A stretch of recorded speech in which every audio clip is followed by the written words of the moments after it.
relação ao que foi dito ontem, vai ser dito hoje, mas queria chamar a atenção para o seguinte. Esta Constituição Republicana de 1911 deve também ser vista até pelas duas fontes de inspiração da Constituição Brasileira de 1891, do governo da Revolução de 1890, que põe fim ao Império no Brasil. Por acaso, uma pessoa a ver uma alternância que eu até apreciei. E já agora, para evitar que as coisas estejam mais familiarizados com o direito brasileiro, é esta Constituição que estabelece a brasileira, que vai estabelecer os legítimos formais que nós bem conhecemos, quanto mais não seja dos livros do José Marco. Muito rapidamente, eu passaria a palavra, na ordem que está aqui indicada, ao professor Marcelo Figueiredo. Os internos vão fazer um esforço de contenção, de 15 minutos, 5 minutos de tolerância, agora depois para as intervenções que nossa professora. Se fazia ao favor.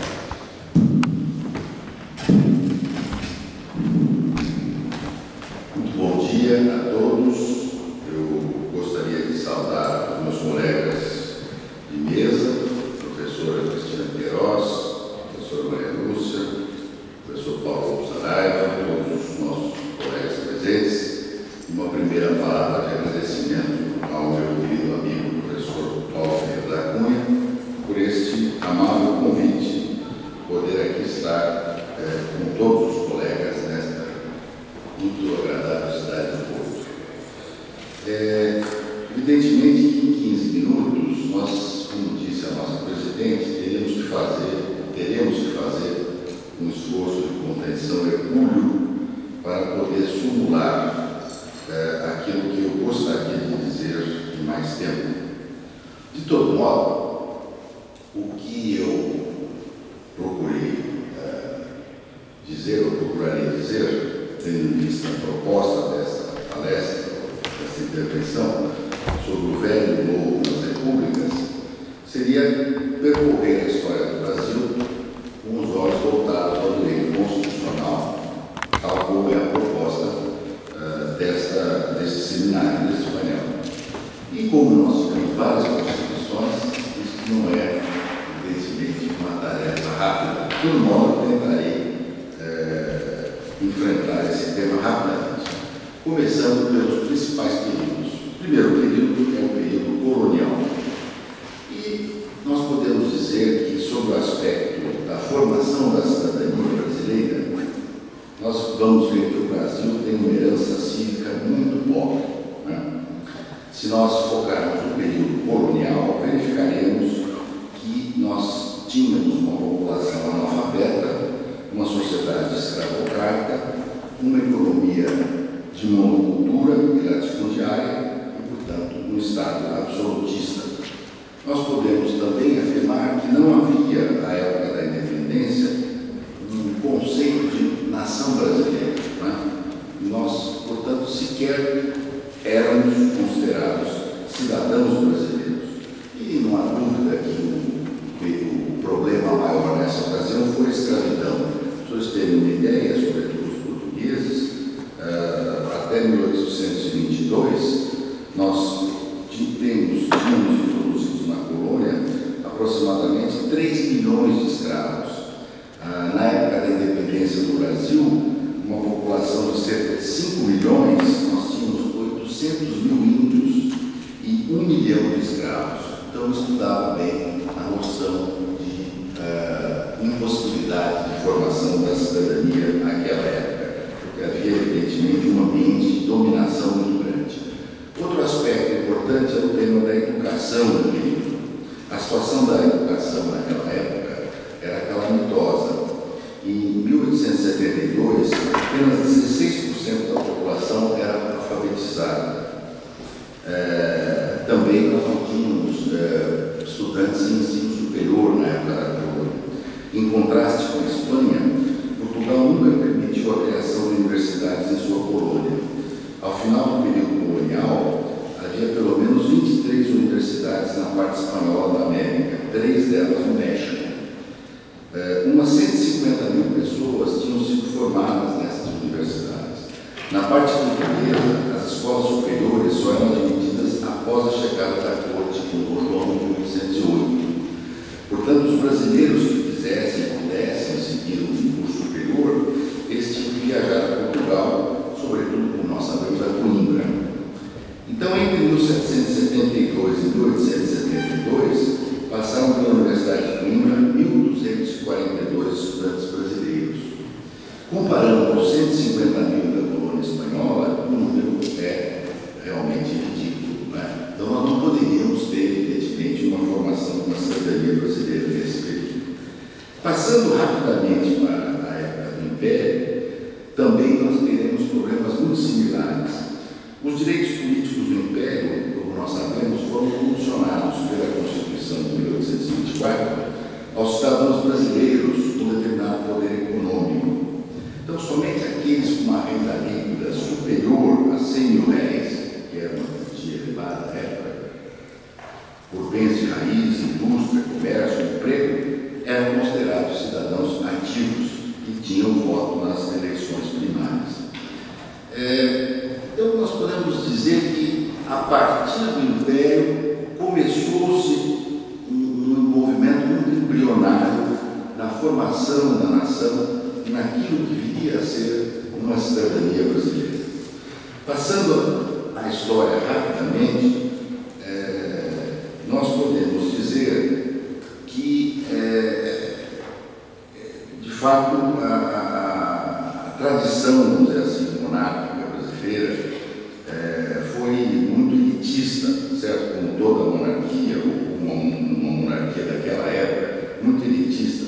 A formação da política, a formação da cidadania, ela se dava sempre pela porta do Estado, né? Por isso se diz que a cidadania, naquela época, ela partia de uma estadania, ou seja, do Estado, né? É uma ideia bem estatal, né? Ainda procurando conhecer um pouco os meandros da história brasileira, rapidamente, nós lembramos da República Velha, que compreende o período de 1889 a 1930, e que ontem já foi dito aqui, a República tinha uma associação, uma conotação com o conceito de democracia, né? Rui Barbosa, por exemplo, entendia que democracia significava liberdade, foi um dos grandes arautos do movimento republicano no Brasil. Depois eu lembro algumas escolas, como o positivismo, o evolucionismo, o cientificismo, o materialismo, que eram filosofias que forjavam ou conformavam a visão de república, ou daquilo que se pretendia, imaginasse, fosse uma ideia de república à ocasião.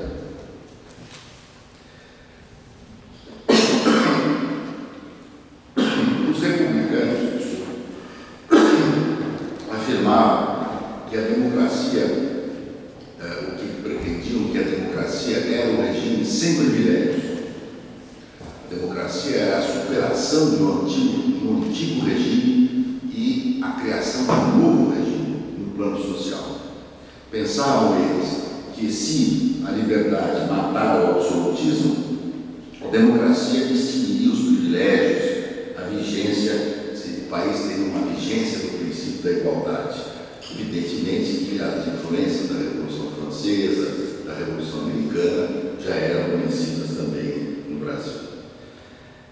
E imaginava-se que a República era um regime do talento, e eu ponho um negrito nesta palavra, talento, né?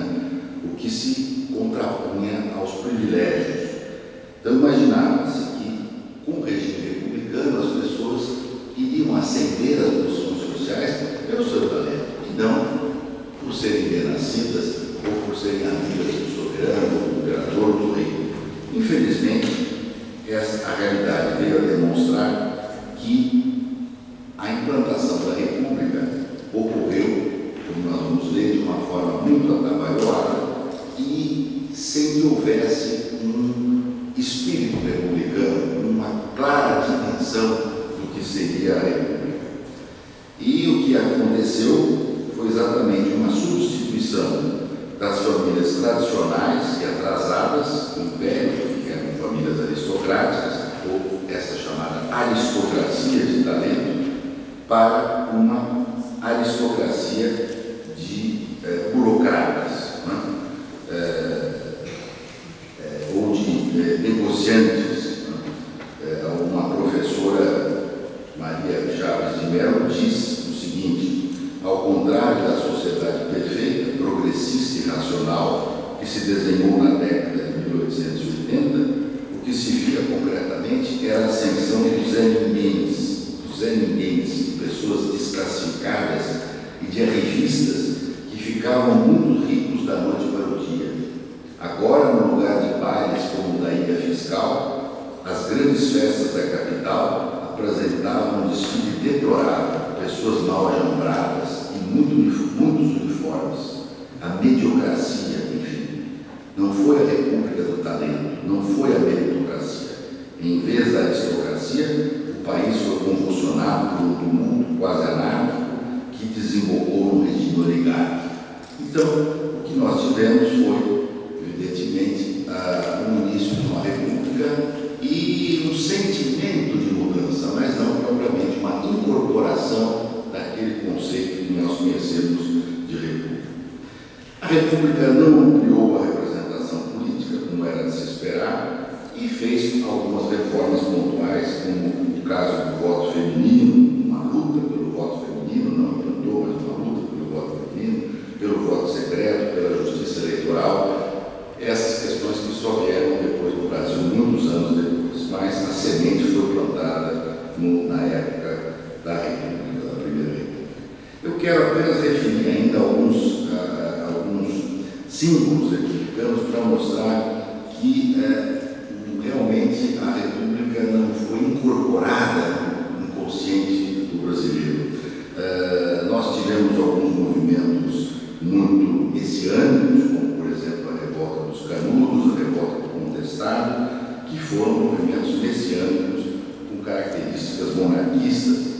Os símbolos realmente nacionais, nem sequer os símbolos nacionais incorporaram o ideal republicano. No meu caso, da bandeira nacional, que foi modificada, mas que foram mantidas as cores do Império e o desenho básico da bandeira imperial. O hino nacional, que só realmente não foi modificado por uma grande reação popular e, sobretudo, devido à Guerra do Paraguai, como sabemos, ontem também foi referido, o Brasil ganhou a guerra, mas foi um custo político muito elevado.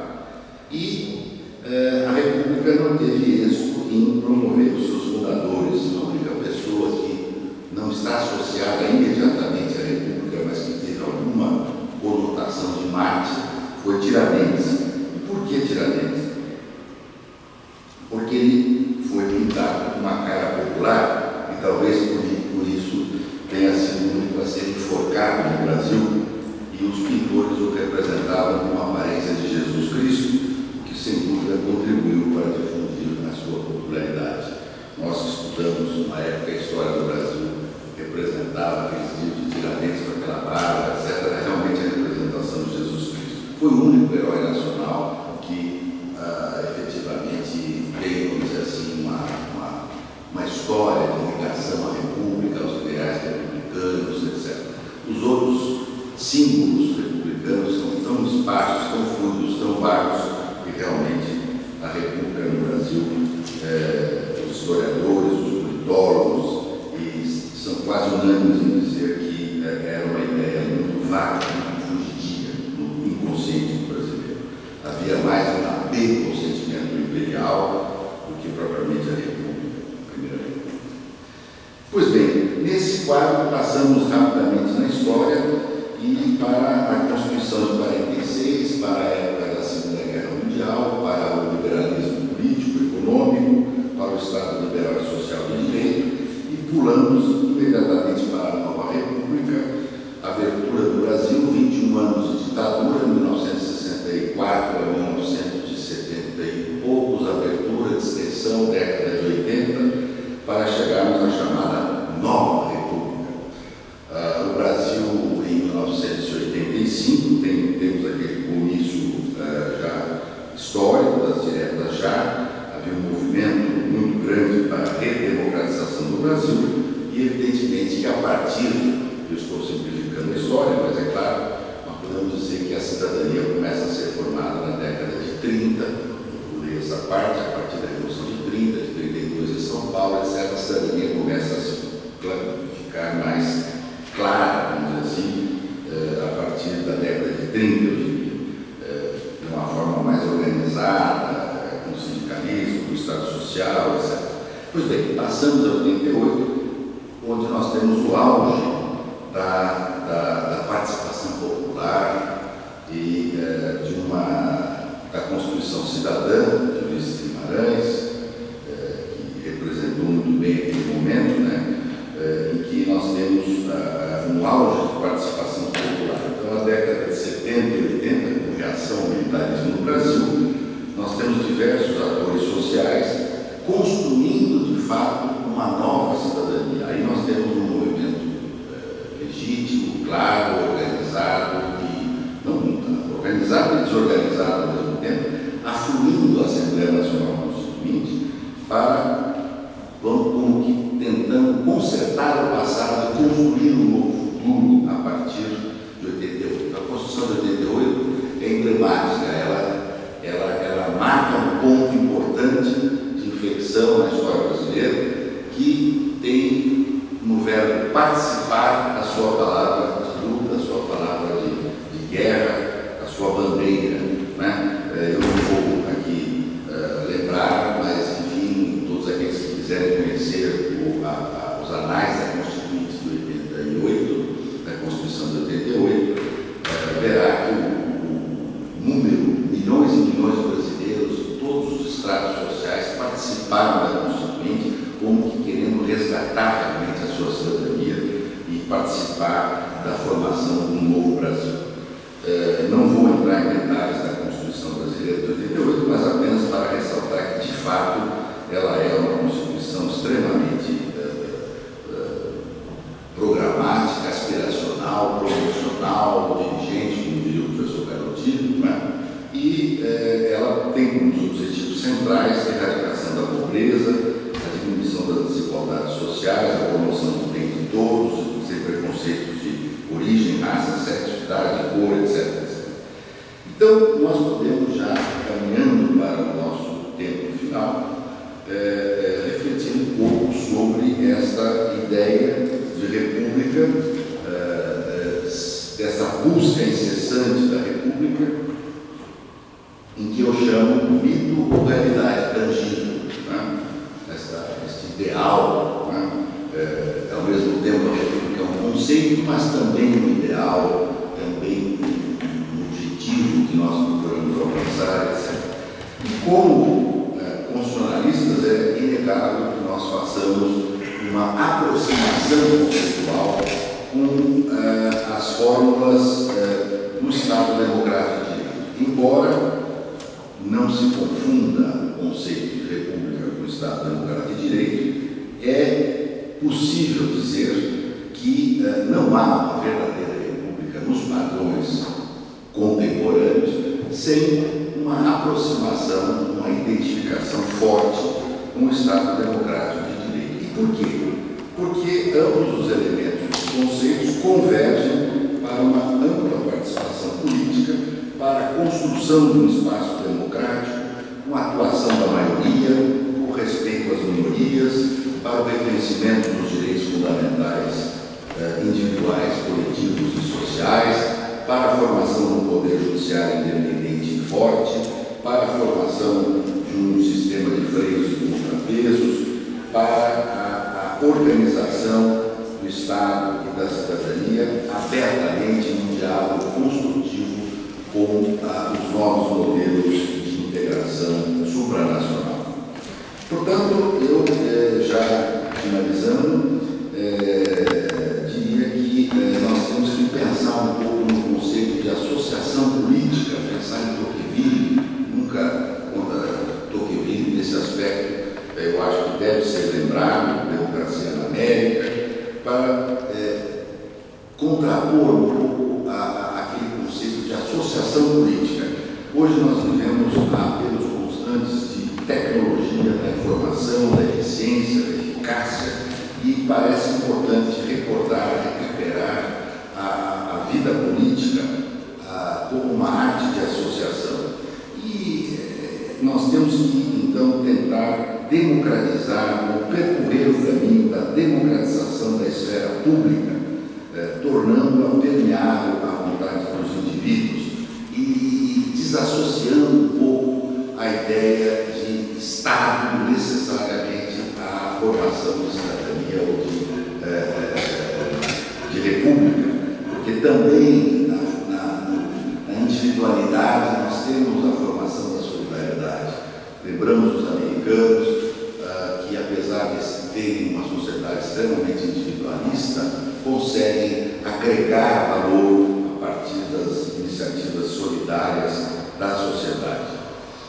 Portanto, o regime republicano desejável é aquele que promove, que instiga, que investe, que resguarda e que executa os direitos da democracia política, que hoje não é só política, mas é democracia cultural, democracia social, democracia econômica.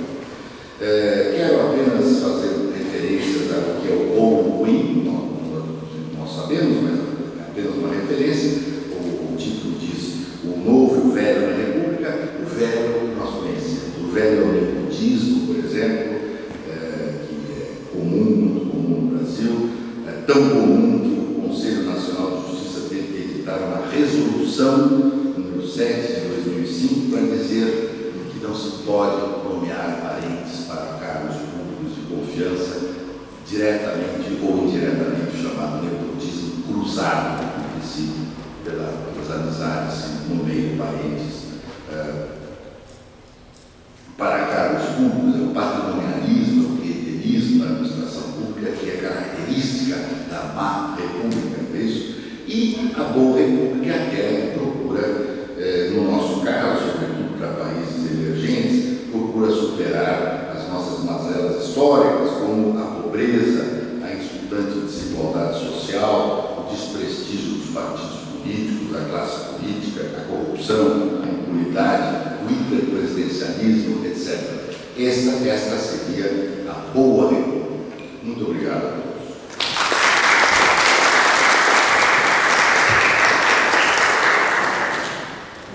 Muito obrigada, professor. Cumpriu, nós responder minutinhos, mas cumpriu o programa.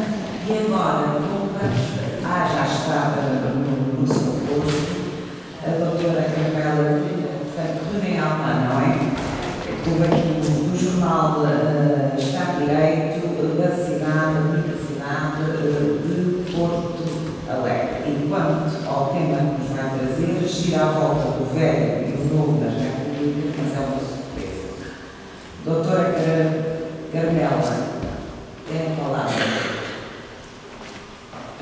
Primeiramente, eu quero agradecer o convite do professor Paulo Ferreira Cunha, que está oportunizando compartilhar um pouquinho da minha visão, né, e minha humilde contribuição diante da experiência de vocês, que é bastante grande e motivadora por estar aqui. Eu pontuei algumas palavras que foram faladas, e que tem a ver com o que eu vou dizer, que é intervenção cívica, anarquismo, organização do Estado, liberdade da opressão, direitos que lhe querem dar, equilíbrio de poderes, participação social, memória constitucional e ausência de interesse. Agora, pelo professor Marcelo, arte de associação e democratização da esfera pública. O que eu coloquei, né, como título assim, da minha fala foi As Vias da Linguagem Republicana, entre o erudito e o popular. E por que, né, entre o erudito e o popular e a linguagem? Eu coloquei alguns exemplos, dois, para ser mais exato, em relação ao Estado, para falar sobre como isso tem acontecido. E eu preciso trabalhar com dois computadores, porque mania de ser multimídia. Então, eu quero colocar um PowerPoint que, na verdade, trabalha uma questão estética bem importante, que faz com que também a gente tenha uma noção do que a gente pensa, né, sobre a República e o que a imagem pode nos dizer também. partindo disso, eu coloquei 2 exemplos, assim, que as pessoas têm trabalhado essa questão de cuidar do que é do povo, né, e do sistema, enfim, 2 maneiras de enxergar da república, a república e a república. E o professor falou que não se confunde realmente, não se confunde com democracia, mas está muito relacionado com a democracia. E nesse sentido, como as pessoas têm essa visão de buscar o acesso à justiça, né? Então, no Rio Grande do Sul, existem em tramitação 4 milhões de processos para 11 milhões de habitantes. Significa que cada família tem pelo menos um familiar, um parente, que busca no judiciário a intervenção para solucionar o conflito. Né? Daí eu coloquei essa fotinha aqui, né? O esverdear funcional. O que está faltando para a gente encontrar uma direção que não seja a dependência estatal para resolver as coisas? E muito do que o professor falou também, a gente não se buscar só no Estado, ficar esperando as coisas pelo Estado. Né? Chico Sainz estava certo, problemas são problemas demais se não correr atrás da maneira certa de solucionar. E no que tange as funções do deputado, em torno de 70% da população não sabe quais as funções do deputado. Isso demonstra a ausência de reconhecimento daquilo que é produzido pelo legislador. Fica o questionamento: será que o fato da população buscar direito no judiciário representa uma ausência de políticas públicas em educação para a cidadania? Isto é, formas de estimular e instrumentalizar as pessoas para que sejam mais capazes, né, mais protagonistas da sua história. E essa relação com o direito e o conflito tem sido vista muito pela via do apaziguamento de conflito, né? O direito como um direito negativo, um direito repressivo, e não o direito pela comédia, que o Vives falava, pela alegria contagiante que pode ser dada e ser vislumbrada, como a gente vai ver. Então é fundamental que seja conhecido pelas manifestações populares, né?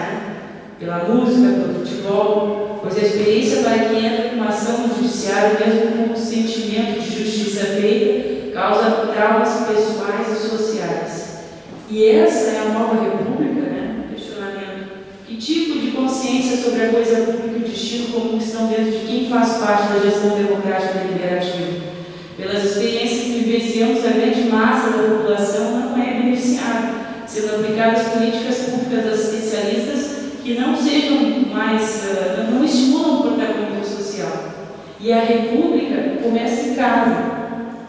Né? Essa relação das máscaras, do ego, da busca de conflito pelas fotos, que eu coloquei também, começa em casa, né? Começa cuidando do filho, começa a partir do momento que eu incentivo ele a buscar a sua independência. Né? Eu perguntei para uma professora de ensino fundamental dentro do aeroporto o que ela achava da relação da família com a educação no Brasil.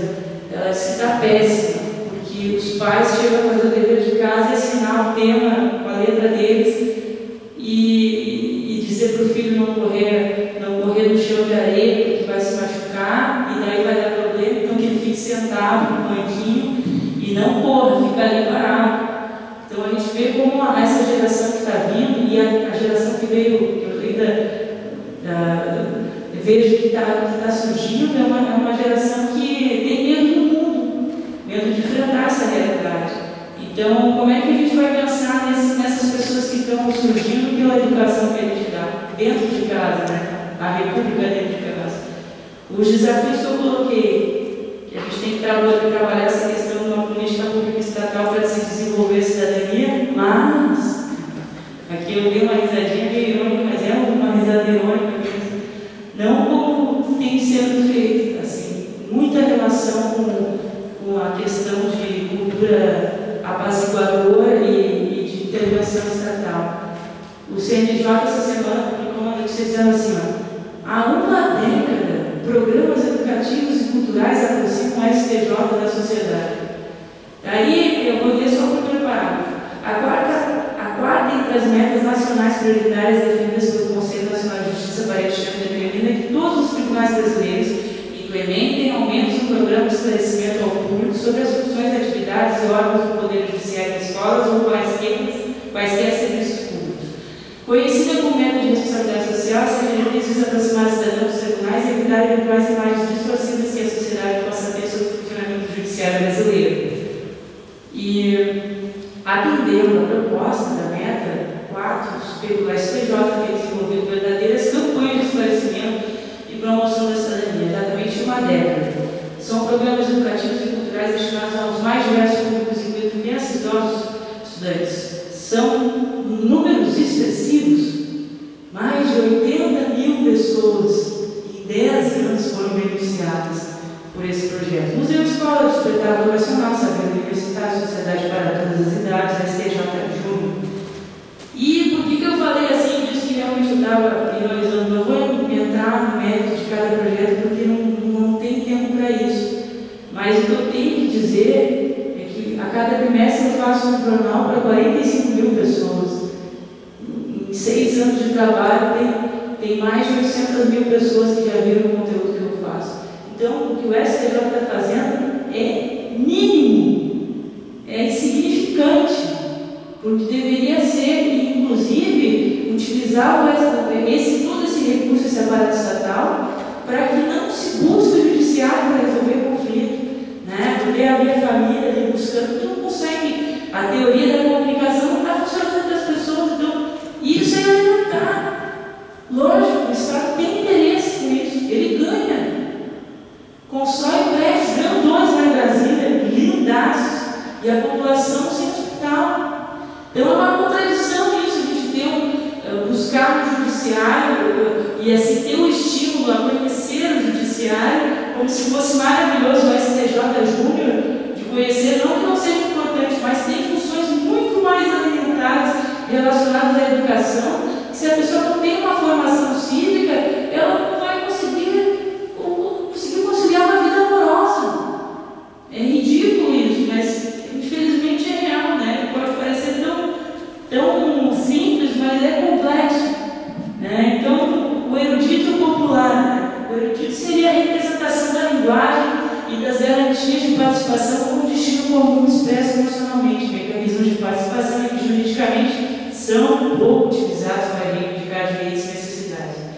Em termos de educação familiar, as pessoas estão muito preocupadas com o seu cotidiano, se preocupam com o coletivo. Fica difícil pensar a coisa pública se no próprio lar não existe um senso de solidariedade. Por isso é fundamental conhecer outras realidades, de se ver ao encontro das realidades. Como que o Balma falou, né? É muito fácil a gente ficar dentro de casa olhando as lareiras lá, né? Olhando o foguinho, as grades, os protegidos, tudo acontecendo em volta da gente, tudo acontecendo. E o universo se manifesta para isso, né? Eu dei o exemplo aí de que a criança não pode brincar, não sabe onde é que vai botar o iogurte, se vai botar na geladeira, se vai botar dentro do armário. E vou dando um exemplo mais grandioso, que envolve todos nós, não nós que eu digo assim, independente de estado regional, é o universo, né? Aqui da capa do jornal, é um imenso condomínio, que o Papo Magalhães aqui, de Gaia, trabalha com isso, e que as pessoas não conseguem dividir a responsabilidade comum. Daí é difícil também, né? O universo conspira e responde, se manifesta contra o homem, contra as barbáries, e faz que a natureza, com toda a razão, de maneira negativa, responda às catástrofes com catástrofes ambientais. Então, esse grande universo que percorreu um pote de iogurte e ao condomínio da Terra são eventos bem reais que já estão acontecendo e que, se nós não trabalharmos, será muito difícil fazer com que o direito seja um instrumento de transformação social, vivenciado de modo positivo, não impositivo, na comédia, não na dramatização da vida, na alegria e não pela dor, repressivo e não repressivo e não negativo, né? Sem intervenção estatal, o Estado como meio e não como fim, dar condições de pensar e fazer, liberdade.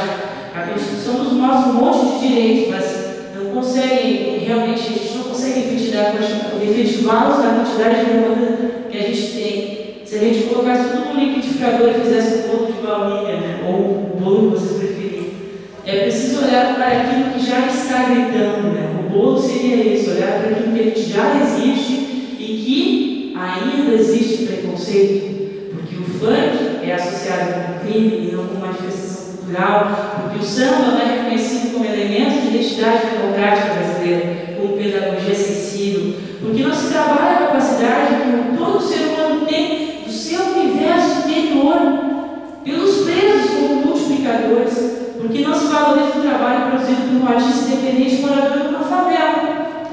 Vias de linguagem republicana, que são elas, né? As eruditas conhecidas por poucos, com acesso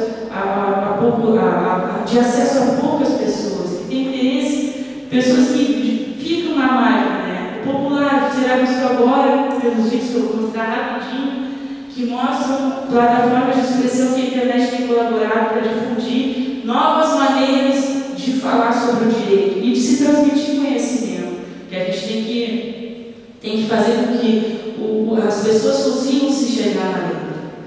E, para encerrar aqui da parte da minha fala, só para eu mostrar o vídeo, uma maneira de expressar e reconhecer que já existe, né? A gente tem que olhar para isso que eu vou mostrar agora, que isso é a potencialidade que já se tem, nem precisa criar fórmula mágica. Se estimular o que já se tem, já se está se fazendo muito. Hoje se faz muito pouco, o judiciário alimenta o conflito, até porque o Estado ganha com isso, e pode falar que não, mas os prédios estão lá. As políticas da STJ Júnior estão aí. E cadê as outras coisas? Então, vou apresentar para vocês, não vou te mostrar todas as imagens, mas são belíssimas, e que são de amigos meus. Primeiro eu vou mostrar meu querido amigo 2B. Esse MC tem 19 anos agora. Dá para escutar? Isso aqui é a nossa sociedade. Isso aqui é a sociedade que a universidade criou. Essa aqui é a sociedade que vocês criaram. Então escuta só. Isso aqui é assim, ó.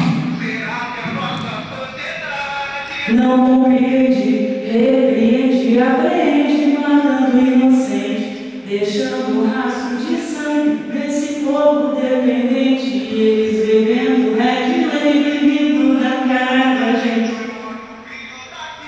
da Dona Maria e da Dona Mãe, e a nossa sociedade vai batendo palma, por falta de oportunidade, o moleque do bem se entrega a mão, lembra o moleque sem futuro, hoje eu reclamado marginal, lembra aquele moleque sem futuro, hoje eu reclamado marginal.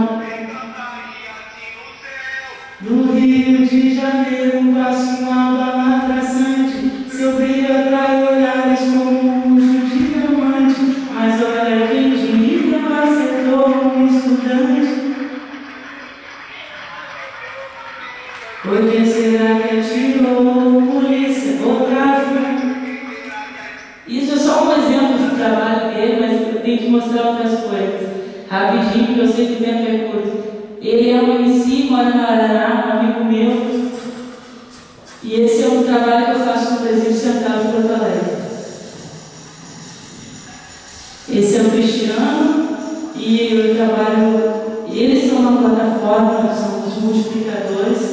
E nesse vídeo é o primeiro vlog no Brasil, que ainda vocês estão vendo em primeira mão, que eles vão estar disseminando os saberes deles, né?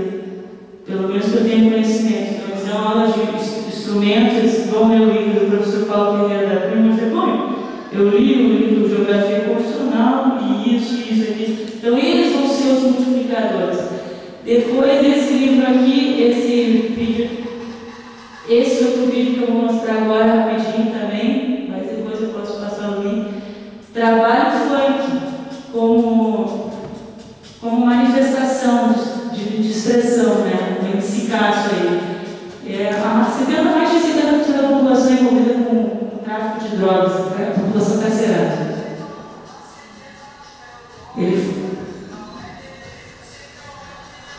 Aí é o ambiente que eu trabalho, 75 detentos, dependentes químicos, e tem músicos, né? Ele está falando sobre amizade.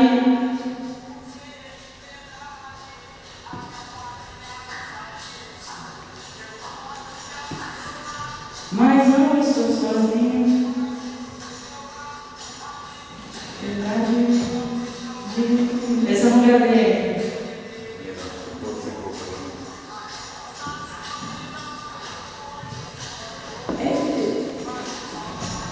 Ele fala sobre a liberdade. Eu só não consegui mostrar, mas eu vou botar no finalzinho. Obrigada. Ali, eles têm pensado agora no dia deles o que eles vão apresentar na internet para as pessoas. E que não é uma coisa negativa, né? É o que eles realmente podem contribuir socialmente. E um vídeo de bandeira, que eu aprendi bandeira pela internet, ele pode ser assistido por qualquer pessoa, de atingir milhares de pessoas. Então, o potencial que isso tem é muito grandioso. E esse aqui é uma homenagem ao professor Paulo Lobo Saraiva, que fala sobre o Norte e o Nordeste, que é um repentista que mistura rap com embolado.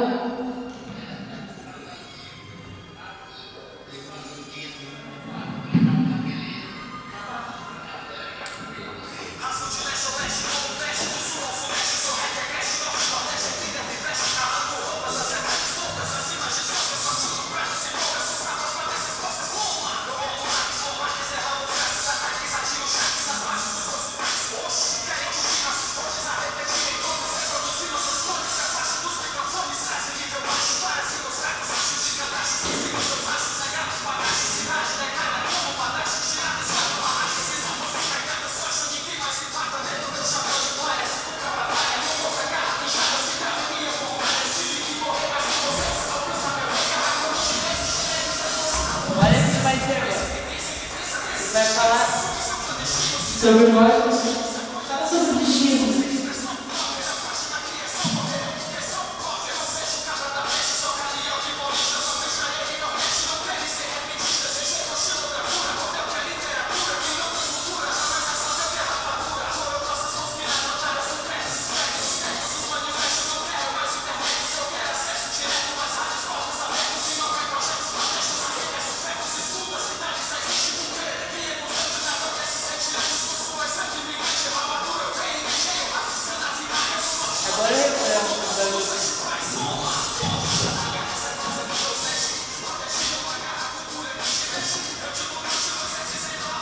Então, os vídeos é só para mostrar o poder que a cultura popular tem para valorizar a identidade nacional e como elemento de multiplicação.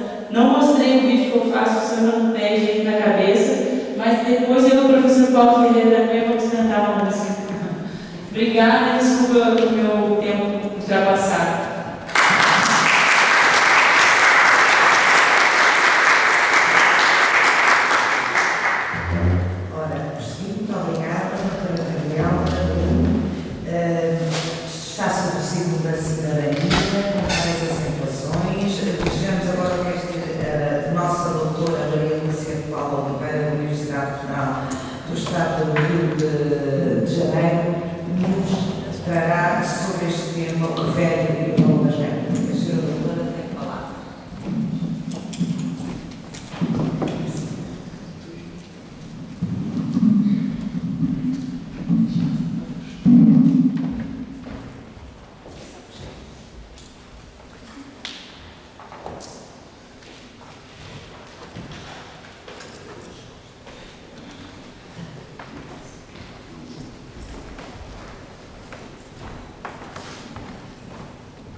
Bom dia.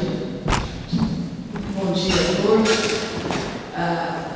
Gostaria de começar cumprimentando os colegas da mesa, especialmente a professora, nossa presidente, né, Cristina Queiroz. É sempre uma alegria estar aqui. De alguma forma, minha fala aqui hoje é um complemento ao que eu já vinha conversando no colóquio anterior, em que eu já tinha tido a oportunidade de estar aqui com os meus amigos portugueses, né, especialmente o meu querido amigo, o professor Paulo Ferreira da Cunha, e também com os amigos brasileiros, né, que eu não vejo já também há bastante tempo, né, que paradoxalmente eu venho me ver aqui em Portugal, né, coisas do tamanho do Brasil, né, talvez algum tempo sem se ver.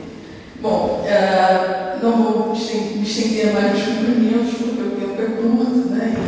E tem aqui algumas coisas a conversar com vocês. O slide ficou um pouco claro, né? Não sei se vocês estão conseguindo ver a cor aí, não ajuda muito, né? Dá para ler? Não. Bom, eu começo falando sobre o velho e o novo, né? Que é o tema aqui da nossa mesa. O velho e o novo nas repúblicas. O velho e o novo, eu vou ler o slide, né? Porque a ideia é justamente não ganhar tempo, né? Mas o velho e o novo na República Brasileira é uma reflexão do ponto de vista das influências recíprocas entre Brasil e Portugal na jurisdição constitucional.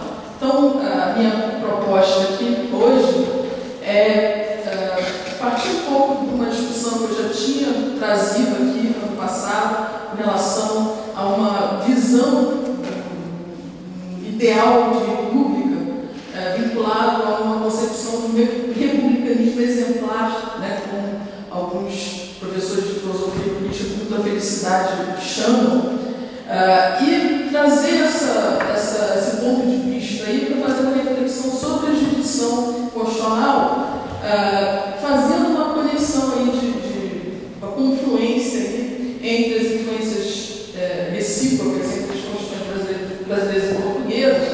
Evidentemente que deixarei um pouco aí as considerações sobre as constituições portuguesas para a professora Cristina Queiroz, né, que opinaria eventualmente, e para os demais professores, né, especialistas portugueses, né, e tentarei fazer um paralelo, trazer algumas dicas, né, mais do ponto de vista do direito constitucional brasileiro, e trazendo algumas indicações para que a gente possa nos permitir aqui conjuntamente pensar essa questão da república e jurisdição constitucional.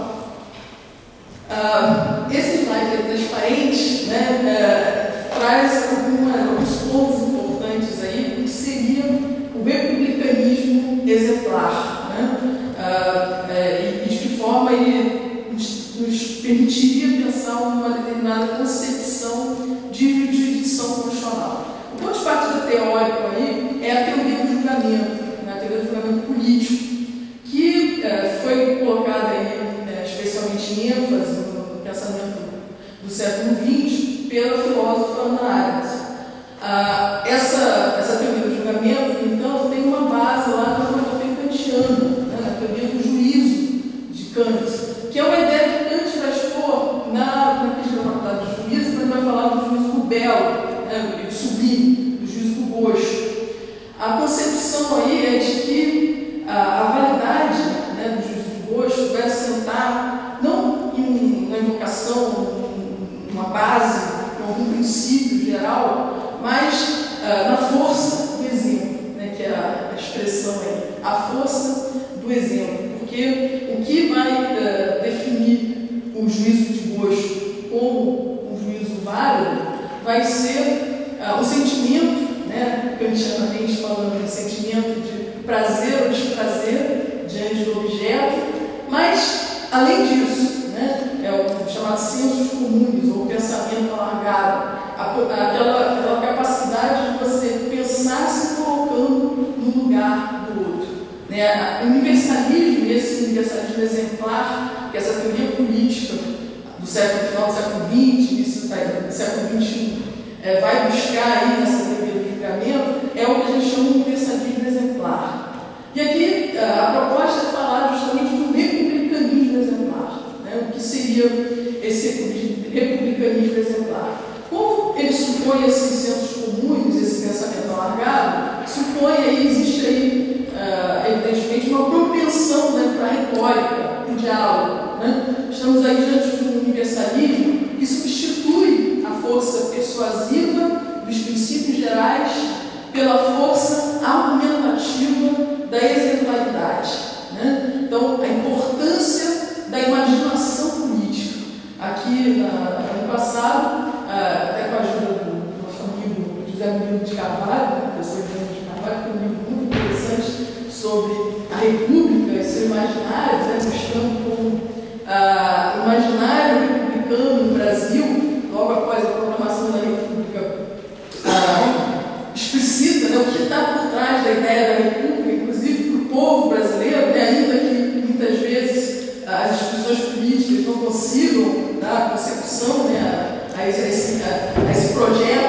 algo, a gente aqui tem, né, entra em jogo aí, por exemplar, a questão da imaginação política. Né? O que está aí por trás é a capacidade de mobilização. Né? A questão aqui não é simplesmente, porque o que vai mobilizar as pessoas não são simplesmente nós temos determinadas escolhas que têm algumas preferências delas. Né?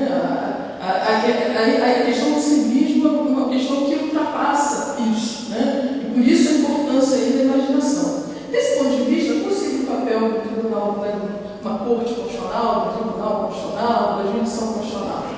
Ela teria essa exemplaridade, né, quando ela vai possuir essa autocongruência, né, que põe a imaginação política em movimento e produz uma sensação de enriquecimento do espectro de possibilidades da nossa vida política.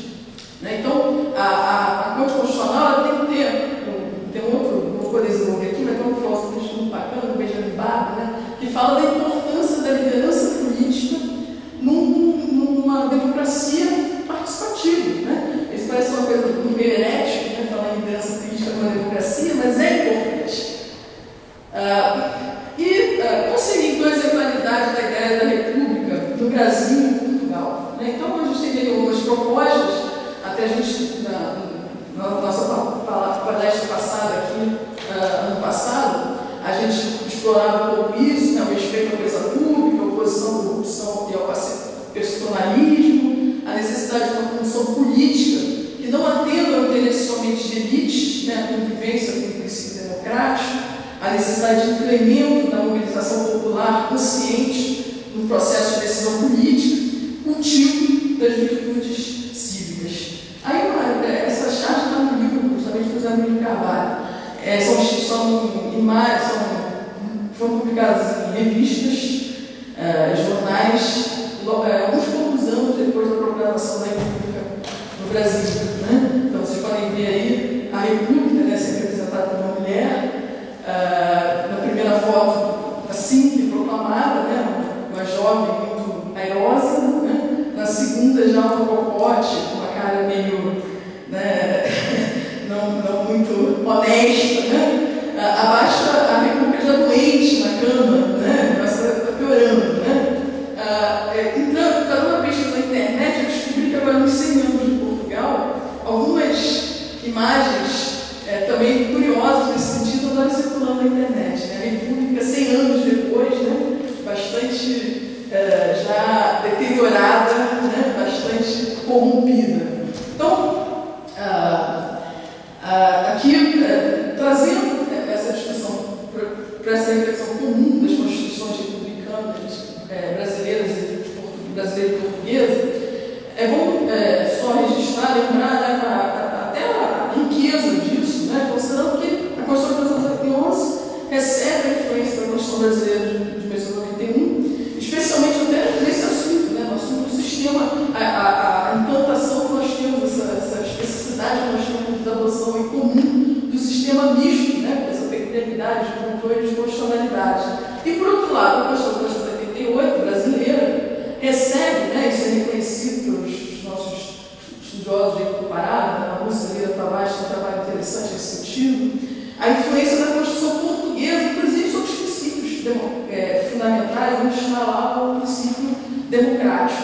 Né? Então, não vou ter tempo aqui de explorar mais como gostaria esse tema, riquíssimo, né, das influências recíprocas, mas a gente pode verificar aí quão forte, né, quão presente é, e por isso talvez essa conversa, esse diálogo aí, essa reflexão conjunta sobre a jurisdição constitucional do ponto de vista republicano, e mais ainda desse papel aí, dessa jurisdição constitucional do ponto de vista do republicanismo exemplar, desse papel que a jurisdição constitucional tem que ter, né, do ponto de vista da imaginação política, talvez seja bastante profundo. Né? Então, Paulo me questiona aqui, né, que jurisdição constitucional.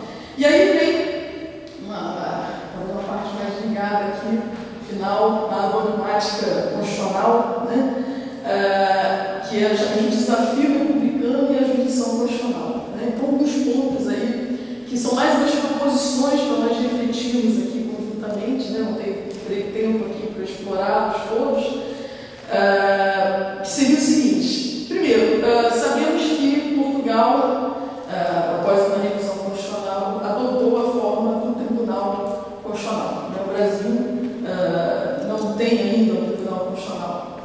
No entanto, temos lá, sei que aqui também, ainda até hoje, né, o debate continua, essa relação, né, do Tribunal Constitucional com o Poder Judiciário, né, é sempre um ponto delicado. No Brasil, nós discutimos, é um ponto meio presente lá, a discussão com relação à criação até de um outro tribunal, talvez, né, para assumir competências não constitucionais. Nosso Tribunal Federal tem uma série de competências, inclusive penais, importantes, né, julgamento de altas autoridades, que consome muito tempo lá dos ministros do Tribunal Federal. A própria forma de nomeação, né, dos ministros do Tribunal Federal, né, alguns pleiteiam uma forma menos parecida com a forma americana, né, mais parecida com a forma dos tribunais constitucionais. Aí também existem variações, né, desses critérios aí adotados por vários tribunais constitucionais. Outro ponto que talvez merecesse aqui a nossa reflexão conjunta é a abstrativização do controle difuso. Né? Esse é um ponto, nos nossos sistemas mistos, isso é um ponto delicado, né? Porque existem sempre aqueles que vão defender um fortalecimento do controle abstrato, um detrimento do controle difuso, e aqueles que vão defender que nós temos que preservar, né, o sistema misto e, portanto, essa dissolução do controle abstrato no misto, no difuso, seria algo antidemocrático, né, que não contribuiria aí o aperfeiçoamento da ordem democrática. Né? A questão da admissibilidade da restrição temporal de efeitos das decisões de constitucionalidade de controle concreto, né? Isso é um tema delicado no Brasil. A circunstância do órgão de cúpula do judiciário ser encarregado do controle abstrato de constitucionalidade.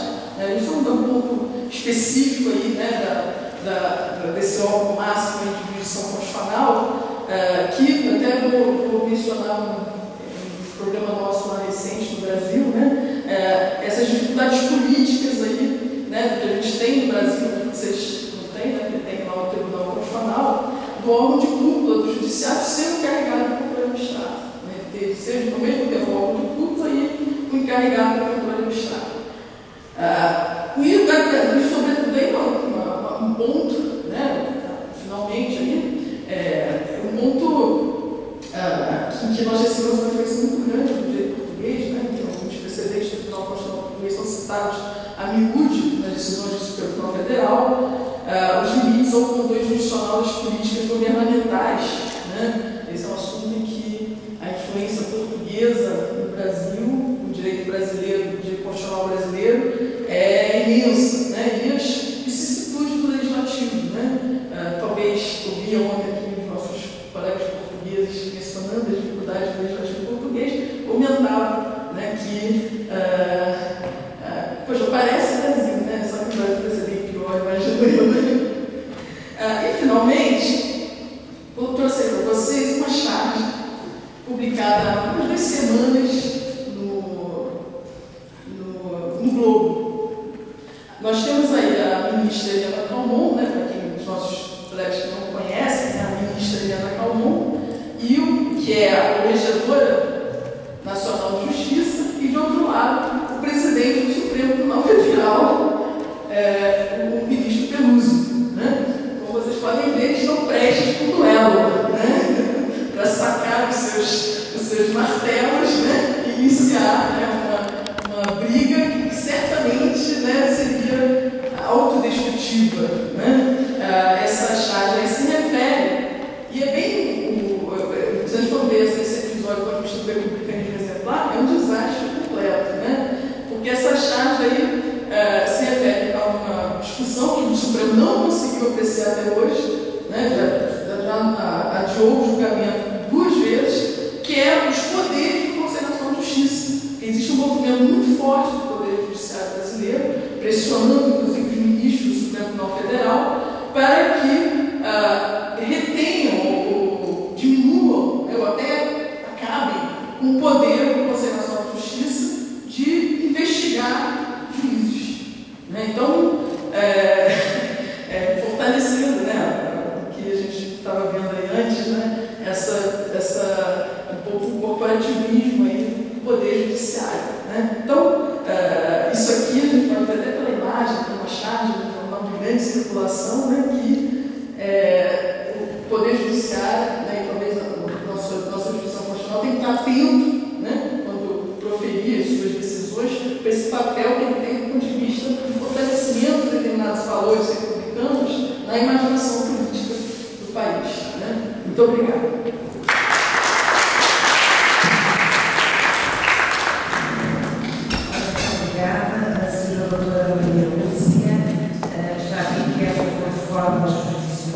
De controle político, e eu passaria muito rapidamente ao professor Paulo Saraiva, da Faculdade Martin Christie, do Rio Grande do Norte, a palavra, e depois guardo para a surpresa, que é o professor Paulo Ferreira da União, com a professora Carmela, não sei se é o bom, mas eu queria ver de facto esse final cantante. Se o professor tem a palavra.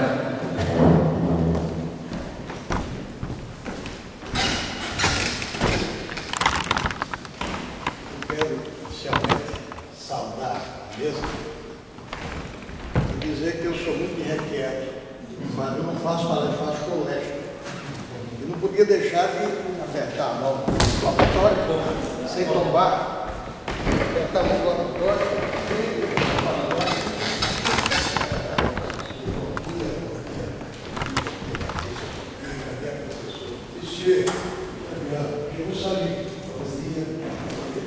acho que falar de república, nós temos que ir ao lavatório, falar com o professor, eu encontrei coragem, falar com o Caetano, Sayeg,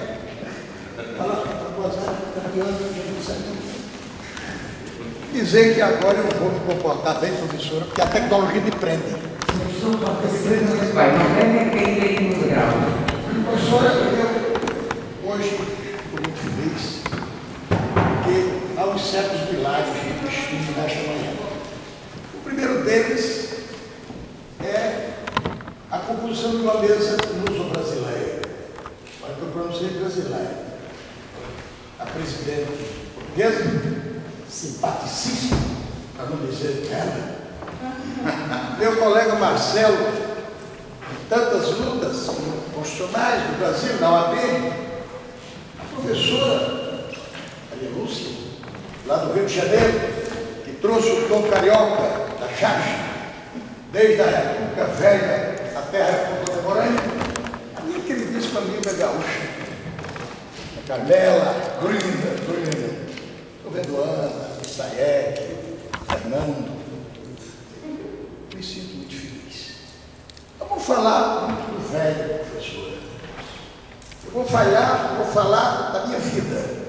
Como eu já passei do meu dia, professora, devo ter mais idade nesta mesa, e posso contar episódios que vi cá e lá e cá. Episódios republicanos recentes, dos últimos 30 anos, 40 anos. Eu vou dividir a minha palestra rápida em 4 dimensões. O velho e o novo da dimensão política. Pode passar, pode apertar. O velho e o novo da dimensão política, o velho e o novo da dimensão jurídica, o velho e o novo da dimensão econômica, o novo da dimensão tecnológica. E quero dizer, professor, que tive o privilégio de estar em Portugal, em Lisboa, no 25 de abril. Eu era bolseiro do Instituto do Ultramar. Minha bolsa do Ministério do Ultramar português, que já não existe. E eu vi pelas ruas de Lisboa, após o 25 de abril, aquela canção que faz hoje recordar e emocionar. Agora o povo dele nunca mais será vencido. Tive o privilégio no dia 1º de maio de 74, na Avenida da Liberdade, participar da maior movimentação política em Portugal. 1 milhão de pessoas. E vi a chegada e alma final do PCB e Mário Soares do PS. E Francisco Sacarneiro, do PSD, aqui no Porto, o professor Sacarneiro, que era um elegante político, um homem que fez AD, Pois o PPD, da Constituinte de 76, ele fez um PPD que se transformou no PSD, que é hoje o partido do primeiro-ministro Passos Coelho. Passos Coelho. Eu eleição.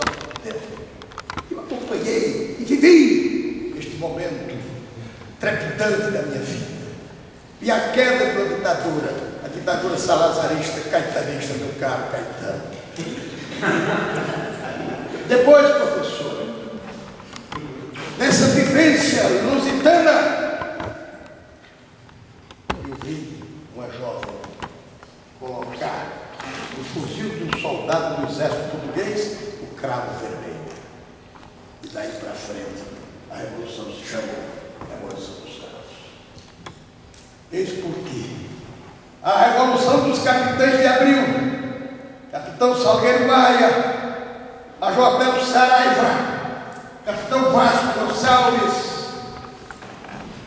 esta revolução, que criou um núcleo forte político funcional, o movimento das Forças Armadas. Esta revolução, inteligentemente, formou uma junta de salvação nacional, presidida pelo então general Antônio Esteves. O seu monóculo atraía muita gente. E inteligentemente os portugueses, para fazer a transição política, atribuíram aos três maiores partidos e aos seus representantes a condição de ministro sem pasta. Álvaro Cunhal do PCP, Mário Soares do PS e Francisco Sá Carneiro da Aliança e depois do PTD e PSD.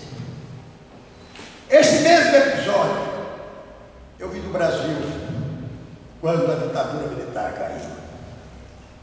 Aqui foi a ditadura salazarista, que durou muito tempo, 41 anos. Lá foi a ditadura dos militares. Mas antes da ditadura dos militares, tivemos a ditadura de Getúlio, lá do Rio Grande do Sul.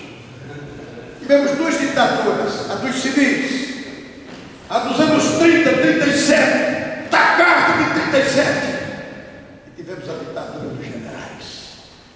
General Castelo Branco, General Costa Silva, General Emílio Médici, General Ernesto Geisel e General Figueiredo. E tivemos aqui os presidentes do pós-25 de abril, que neste ano, estando na Assembleia da República, dissolvida pelo primeiro-ministro, José Sócrates, dizia até que acabou o consulado Sócrates. Eu vi um político dizer isso, um político que hoje é ministro das Relações Exteriores, do CDS-PP.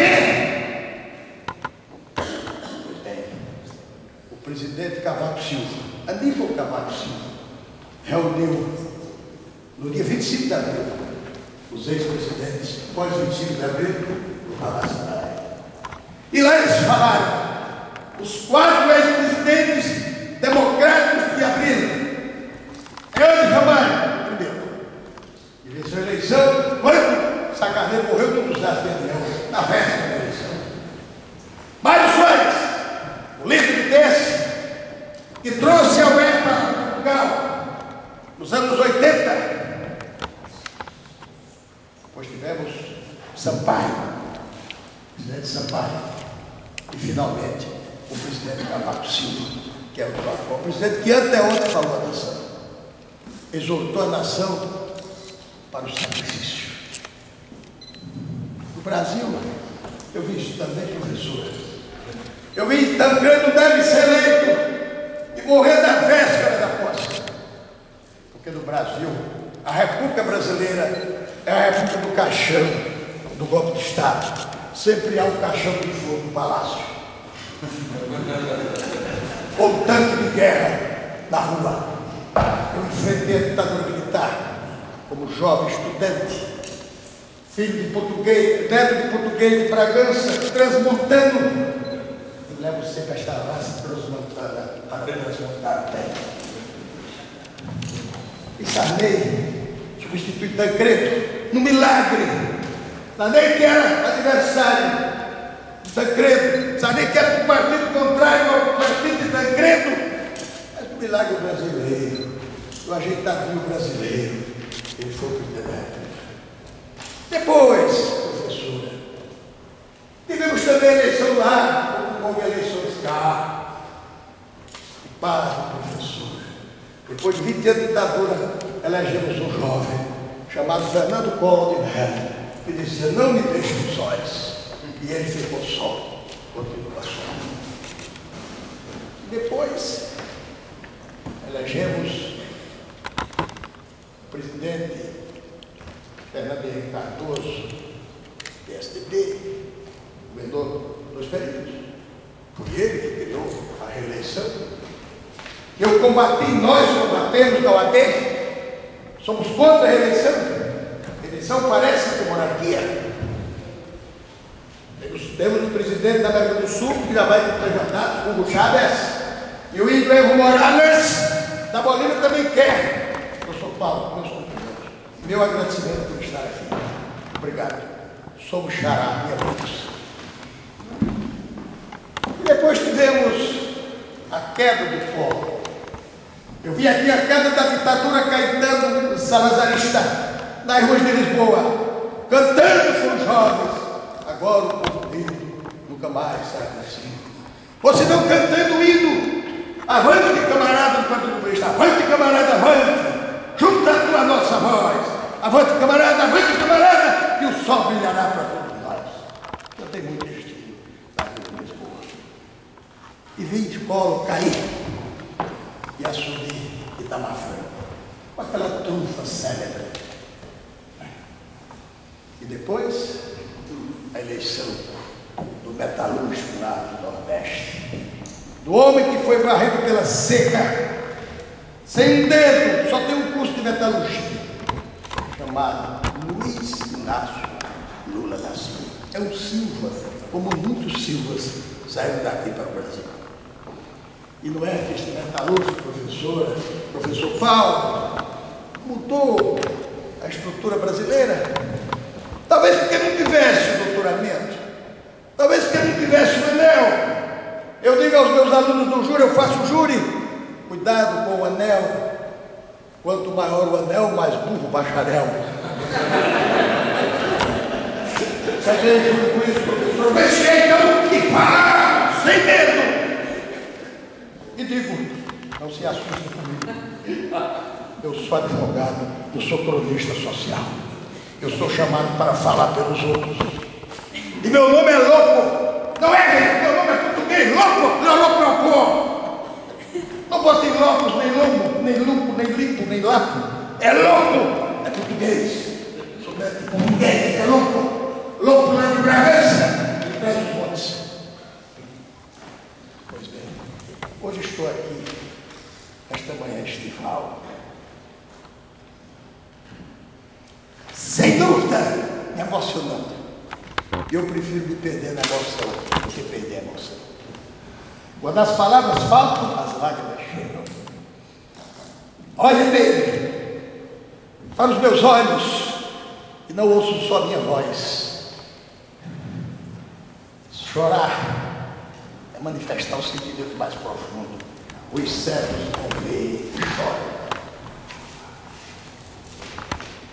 República laica, República de 25 de Abril e República de Tancredo Neves, República das Diretas já. Os espaços geográficos são diferentes, mas o povo é o mesmo. É como dizia Fernando Pessoa, depois de passar pelo cabo da Esperança. Já não há mais assunto, o mar é o mesmo. Já não há mais assunto, o mar é o mesmo. Tudo vale a pena se a alma não é pequena. Deus ao mar, o mistério é a profundeza dele. Mas foi nele que se espelhou o céu. Era a pessoa. O outro poeta, aquele outro que se apaixonou por Dinamene, disse: alma minha gentil que te partir. Não sei desta pessoa. Repousa lá no céu eternamente e vive o cara na terra sempre triste. Outro senão que disse, 7 anos de já baixou, já fazia Labão, pai de Raquel Serrano dela, mas não se via o pai, se via ela. E a ela só com prêmio pretendia. O português era o dito. Camões, Luiz Vaz de Camões. nós formos comparar agora, neste momento, contemporaneamente, na contemporaneidade, a República laica, não vê coisas parecidas. Não apenas o povo falando a mesma língua. É como diz Gilberto Freire, o Brasil é um milagre, é o mundo que o português criou. O português, com sua habilidade, sua paciência, sua ternura, adaptou-se aos trópicos e criou um império, o Império Lusitano. Os outros, os vizinhos da Península Ibérica, não tiveram a mesma sorte. Destruíram os índios e criaram 16 republiquetas que vivem brigando entre si, falando portunhol, espanhol, brigando entre si. Nós somos a América Lusíada, um país continental. Feio Cabral, o Pero Vaz de Caminha, que é do Porto, o primeiro escritor da nossa terra, do Porto, que não perdeu a oportunidade depois de encher o rei Dom Manuel de orgulho cívico lusitano, pediu o primeiro emprego para o seu genro, que estava desempregado. E o rei, orgulhoso, Manuelinho, deu o primeiro emprego. E aí começou, professor, o empreguismo nosso. No jurídico, no político, nós temos problemas. As minhas queridas colegas assentaram muito bem, a professora Maria Lúcia, o professor Marcelo, meu querido colega, e minha querida e amada colega, revolucionária, metodológica, professora Carmela. Temos problema do político. Mas criamos na Constituição de 88 algo diferente. E eu tive o prazer de ser assessor parlamentar constituinte. Eu posso dizer, como diz um poeta maranhense brasileiro, meninos e meninas eu vi, não me disseram, eu estava lá. Gonçalves Dias estudou em Lisboa. Os nossos grandes poetas passaram por Lisboa. Cassimiro de Abreu, Gonçalves Dias. E o nosso maior estadista e único que passou por Coimbra, José Bonifácio de Andrade Silva. Este sim é o estadista. Ensinou mineralogia em Coimbra para poder compreender os costumes da corte e fazer a independência do Brasil. E convencer um português timorato chamado Pedro I, que disse independência ou morte. Tirou os laços de Portugal independência. Depois veio para Portugal brigar com o irmão Dom Manuel. E hoje está o seu coração aqui no Porto. Eu queria vê-lo pulsar novamente com aquele ímpeto do jovem imperador das Américas. E passou para o filho. Ele já tinha recebido do pai Dom João VI, o bondoso Dom João VI, que foi para o Brasil instalar a corte. Agradecemos a ele, professor, a instalação da corte. Depois ele fez até o Reino Unido de Brasil, Portugal e Algarve. Ninguém sabe até hoje porque colocaram Algarve, mas colocaria, tem muita praia boa, eu acho que pelas praias. No político, vou ressaltar um ponto, que é o artigo 14 da Constituição Federal, a participação popular, pregada pelo professor Moravito, pelo nosso grande mestre, que logo mais fará uma palestra, uma conferência e receberá um prêmio, um merecido prêmio, a participação popular. Plebiscito, referendo, iniciativa popular. Eu tinha colocado o veto, quem fez a emenda fui eu sou autor desta emenda. Eu sou brasileiro, eu tenho o documento. E no Brasil vale mais o documento do que a pessoa. Se eu chegar no aeroporto e dizer, eu sou Paulo Lobo Saraiva, e me mostrar a cadeira, eu tiro da Paulo Lobo. Eu coloquei veto popular e recall. É aquela possibilidade de você destituir o próprio governante, como era bom no Brasil se tivesse sobre. Mas aí o Bernardo Cabral, meu amigo Bernardo Cabral, que era o relator geral da Constituinte, o deputado disse, professor, tire o veto. E eu, sabiamente, tirei para ficar o resto. E ele vetou o veto. O veto foi vetado, mas está aqui. Plebiscito, referendo, iniciativa popular. A sociedade já utilizou 5 vezes a iniciativa popular, inclusive para combater a corrupção. Fizemos a lei da ficha limpa. Está nos tribunais, é como disse a professora Maria, os tribunais têm problemas. Nós agora estamos tendo uma figura interessante do judiciário brasileiro, que é o ativismo judicial. Os tribunais estão fazendo lei, o Supremo fazendo lei, lei do nepotismo, lei não sei de quê. Aqui parece que é diferente. Parece que aqui em Portugal estão atrapalhando, os tribunais estão se atrapalhando. Houve o caso de um autarca exaltino, e houve uma atrapalhação, segundo eu vi, na decisão do Tribunal Constitucional e do Superior Tribunal de Justiça e do Tribunal Local, do juiz local, que é o juiz coletivo. Mas tivemos esse avanço, eu acho que é um avanço interessante. No campo econômico, aí temos que recordar Karl Marx. Desculpem-me, mas de vez em quando eu chamo o velho Marx. Do jeito que eu acredito em Jesus Cristo, também acredito nele.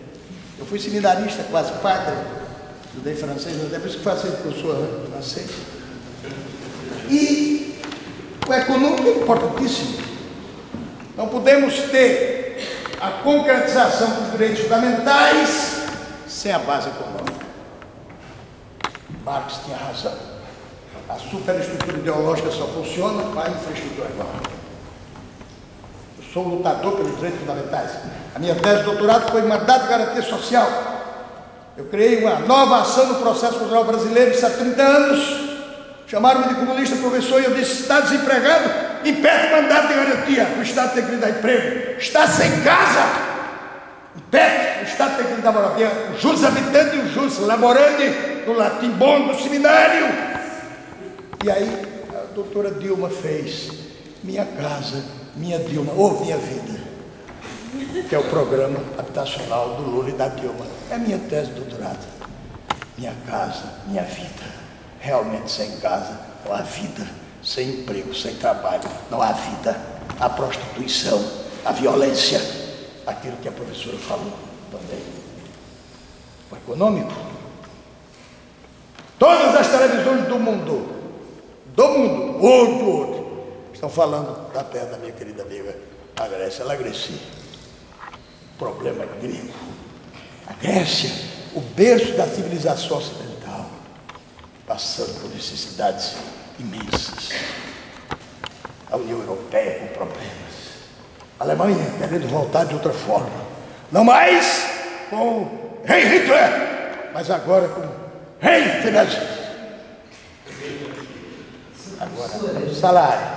Estou terminando. Se não se importa, tem que concluir. Depois, só concluir o fecho. Pode concluir, deve concluir.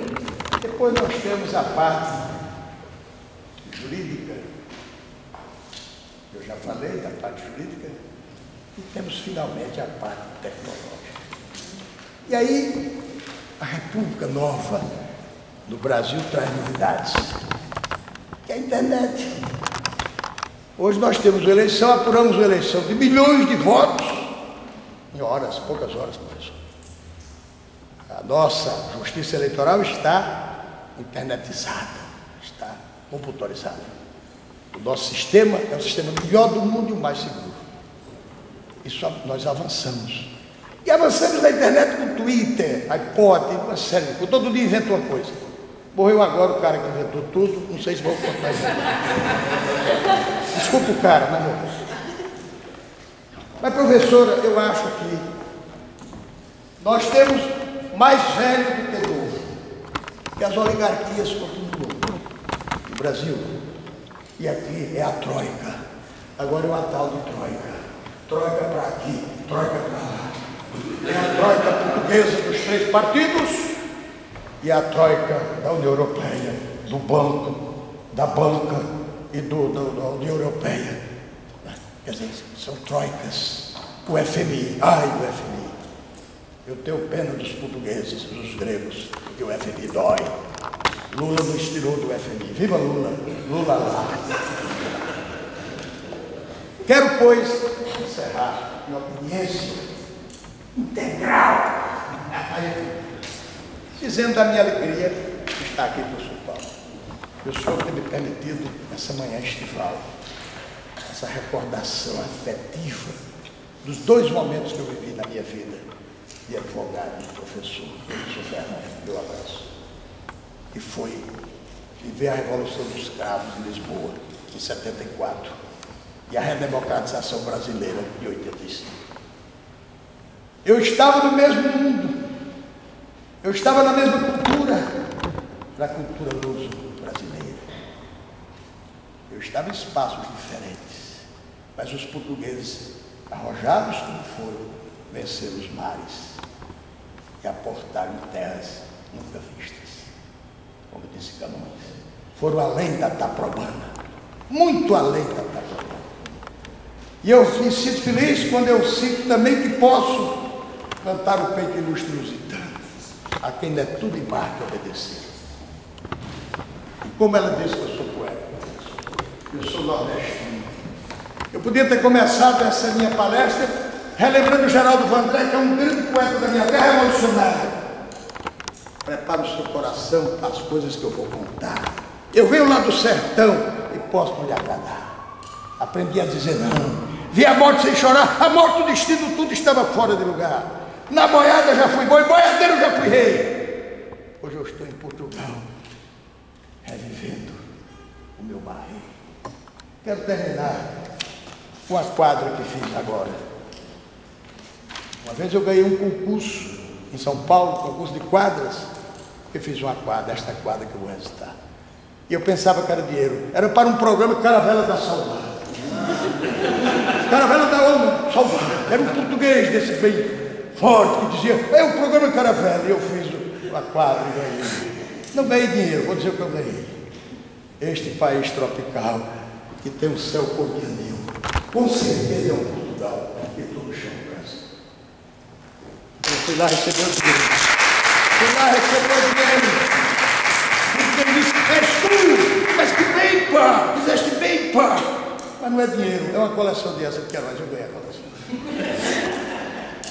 Quero terminar, mais uma vez, genuflexo, na terra do meu avô, do velho professor Augusto César Lopo, que saiu daqui há muito tempo. E eu me honro de ser descendente dele, do transmontano. Não o conheci, mas conheci esta manhã. É como se ele estivesse aqui. Me abraçando, dizendo, atenda ao chamado do professor Paulo Ferreira, que ele representa a minha pessoa. Quero terminar dizendo, nesta manhã estival, com o vigor juvenil, eu saúdo Portugal com saudade do Brasil. Obrigado.